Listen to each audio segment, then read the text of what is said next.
Oke baik, Assalamualaikum warahmatullahi wabarakatuh. Bapak Ibu Guru yang terhormat, kembali lagi di channel Guru Abad 21 Media Informasi dan Edukasi. Kami akan share tiga berita terbaru nih Bapak Ibu terkait kebijakan gaji guru, di mana kebijakan ini langsung diambil oleh Kementerian Keuangan Bapak Ibu. Jadi dengan cara ini guru otomatis akan lebih sejahtera seperti itu.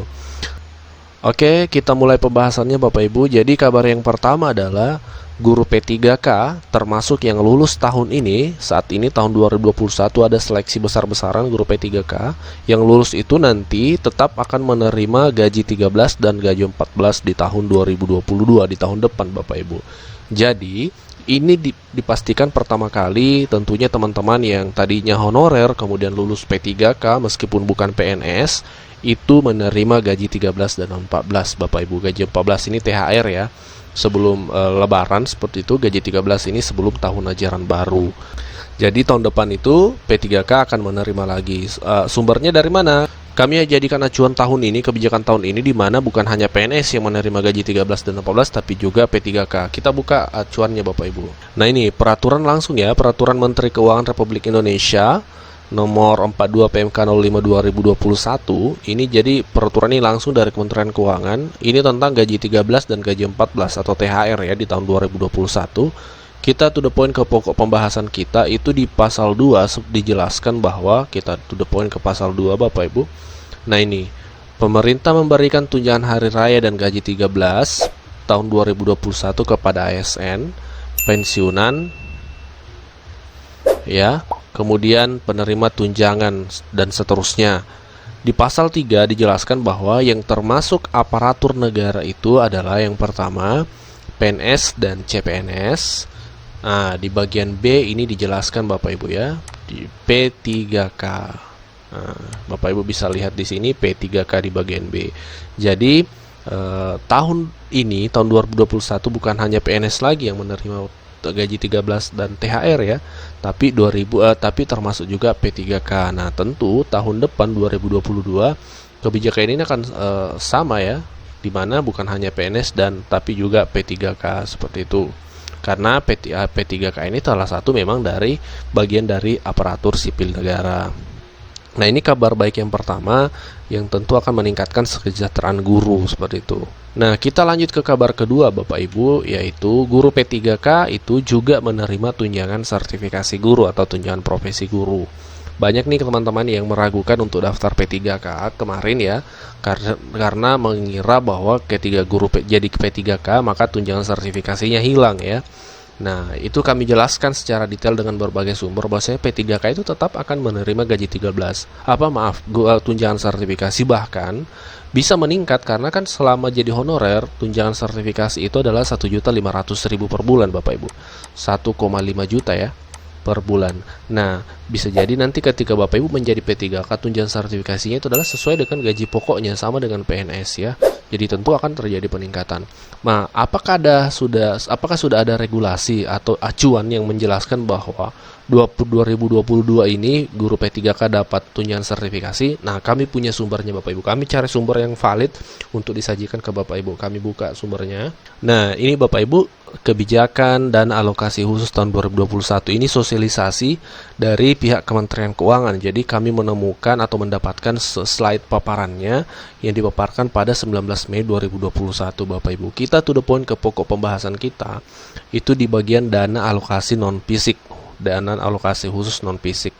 Di sini dijelaskan Bapak Ibu bahwa arah kebijakan dan strategi pengelolaan DAK tahun 2022 itu salah satunya mencakup di sini bagian 4 dijelaskan perluasan target output tunjangan guru dengan penambahan output guru P3K. Nah, Bapak Ibu, guru P3K untuk TPG. TPG ini adalah tunjangan profesi guru atau tunjangan sertifikasi kita mengenalnya. Bahkan juga tamsil. Tamsil ini bagi guru P3K nanti yang belum sertifikasi itu ada tunjangan khususnya. Apa tunjangannya? Namanya tamsil, tambahan penghasilan ya, 250.000 per bulan. Kemudian tunjangan khusus guru atau tunjangan terpencil bagi guru P3K yang bertugas di daerah terpencil. Nah, ini adalah acuan yang bisa menjadi dasar yang valid ya dari penyampaian bahwasanya guru P3K itu dapat tunjangan sertifikasi di tahun 2022. Ini Bapak Ibu, ini adalah slide resmi paparan langsung dari pihak Kementerian keuangan sehingga layak untuk dijadikan sumber. Nah, ini adalah kabar baik kedua. Jadi yang pertama tadi, guru P3K yang lulus tahun ini, tahun depan sudah menerima gaji 13 dan THR, kemudian juga menerima tunjangan sertifikasi guru. Nah, kita lanjut ke kabar ketiga untuk guru ya. Jadi tadi untuk P3K, sekarang untuk guru-guru PNS itu tetap menerima gaji 13 dan gaji 14 atau THR di tahun 2022 Bapak Ibu. Jadi tetap aman ya, kalau PNS kan sudah tidak diragukan karena memang dari dulu sudah menerima. Tapi tidak ada salahnya kami sampaikan sebagai tambahan informasi. Mungkin kutip dari media nasional merdeka.com bahwasanya di tahun 2022 itu PNS akan tetap menerima gaji 13 dan THR ya.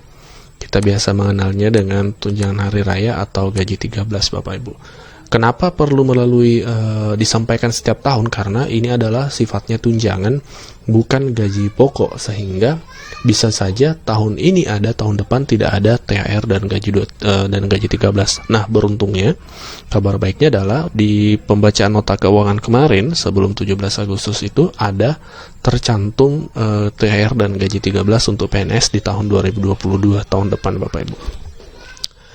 Iya. Nah, baik Bapak Ibu, kita dalami beritanya dari media tadi supaya lebih meyakinkan seperti itu. Pemerintah dalam rancangan anggaran pendapatan dan belanja negara atau RAPBN 2022 itu mengalokasikan sebesar 426,765 triliun untuk belanja pegawai. Anggaran tersebut sudah termasuk tukin bagi Bapak Ibu guru yang menerima tukin, kemudian tunjangan hari raya, kemudian gaji ke-13. Nah, ini sudah mengcover dari belanja negara di tahun 2022 atau untuk belanja pegawai maksud kami. Nah, jika dilihat anggaran belanja pegawai ini naik 27,457, jadi ada kenaikan ya. Ini cukup signifikan. Ini 27 triliun ini bukan anggaran kecil tentunya. Ada kenaikan belanja pegawai dari tahun 2021 yang sebesar 399,308 triliun Bapak Ibu. Nah, dari jumlah tersebut 266,413 triliun ini diantaranya diseluruhkan untuk belanja pegawai termasuk gaji PNS dan tunjangan kinerja di tingkat kementerian dan lembaga Bapak Ibu. Ini dikutip dari RAPBN 2022. Isinya seperti ini. Anggaran tersebut digunakan untuk pembiayaan gaji PNS dan tunjangan kinerja bagi para aparatur negara sesuai dengan capaian reformasi birokrasi dari masing-masing instansi. Bunyi RAPBN 2022. Ya. Selain gaji pokok dan tukin Bapak Ibu, ini perlu dipahami pemerintah juga akan memberikan THR dan gaji 13 bagi PNS. THR dan gaji 13 tersebut masuk kebijakan prioritas bersama dengan kelanjutan program vaksinasi dan reformasi sistem kesehatan nasional beserta program bansos seperti kartu sembako, PBI, JKN, dan KIP kuliah. Ya, jadi yang selain gaji 13 dan 14 itu tetap juga berjalan kartu sembako, PBI, JKN, dan kartu Indonesia Pintar kuliah Bapak Ibu.